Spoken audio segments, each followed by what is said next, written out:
Concussions can have far-reaching effects for our teenage athletes. For one volleyball star, her season ended abruptly. Nicole, not her real name, suffered a concussion after her head forcefully hit the floor while diving for a ball. Nicole still can't remember the event, but she recalls being sent back into the game after being offered ibuprofen for her headache.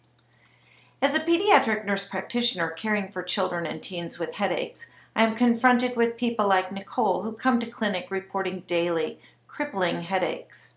Since her concussion, she struggles to remember details about things she has read. Her 4.0 GPA is slipping because she cannot concentrate. One thing is for sure. Nicole knows that her concussion is responsible for her school difficulties and may affect her ability to enter the college of her choice. Mild traumatic brain injury, MTBI, also known as a concussion, is more than just a bump, although most student athletes with a concussion do not black out or lose consciousness. We're fooling ourselves when we say concussions are minor events. Compared to adults, younger people are at greater risk for a concussion with increased severity and a prolonged recovery. Baseline neuropsychological testing will help gauge this recovery. Symptoms that are most common with concussion include being confused or dazed, dizziness, headache, nausea and vomiting, feeling off balance, blurry vision, fatigue, sensitivity to light and sound, and numbness and tingling sensations. The less obvious but often more troubling symptoms are those that affect school performance and thinking. Student athletes that have a concussion may struggle with concentration, feeling mentally foggy. They may have trouble focusing and are easily distractible. Fatigue and sleep problems are experienced, as are memory problems, moodiness, sadness, irritability, and even depression. The Gfeller-Waller Concussion Awareness Act, signed into law in North Carolina on June 16, 2011, protects the student athlete who suffers a concussion while participating in any school-related sports activity. North Carolina is one of 30 states with concussion laws. Coaches must remove an athlete from the game if there is a possibility the student has sustained a concussion. The law also prohibits the student from returning to play on the same day as the injury, and a medical provider must clear him or her before returning to play.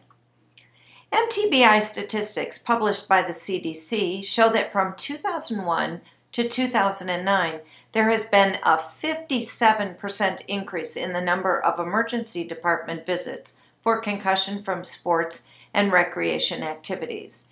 In 2001, there were 153,375 cases, and in 2009, there were 248,418 cases.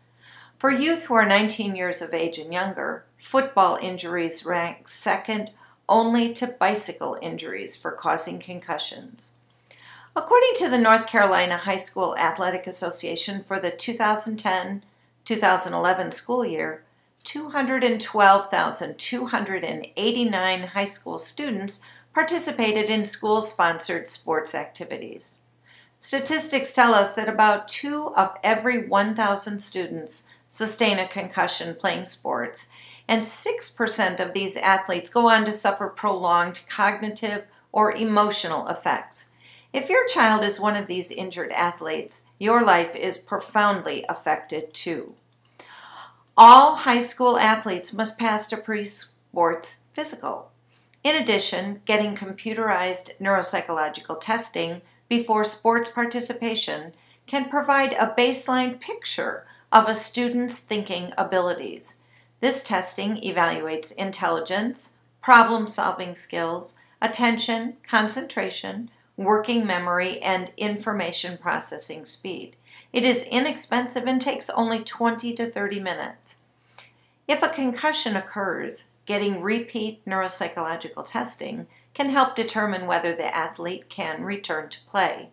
More importantly, this testing can determine if the athlete needs more testing with a neuropsychologist to determine if school accommodations are needed while the brain continues to heal. The benefit of computerized neuropsychological testing both before and after a concussion is obvious. Even in the absence of reported symptoms, the student-athlete's testing can be compared against his or her baseline results. Unfortunately, the reality is that team players want to continue to play even if they are experiencing symptoms of a concussion. The student-athlete may not tell the coach, so they do not risk being pulled out of the game. To be sure, most high school athletes who suffer concussion have an uneventful recovery within several weeks. But for 6% of those athletes, learning problems, sleep disturbances, and depression may develop. Without outward signs of injury, teachers and parents think that poor grades mean a lack of motivation or poor preparation. I know differently. These are likely to be a result of the concussion. While a neuropsychologist gives the most complete assessment, it is unrealistic to think that each athlete with a concussion will be able to afford and have access to a neuropsychologist. Instead, the use of computerized neuropsychological testing is inexpensive and can be used in any locale. Over 1,000 high schools across the United States are using computerized neuropsychological testing before and after concussion to gauge if an athlete can return to play. Let's support our student athletes and protect their future. Thank you.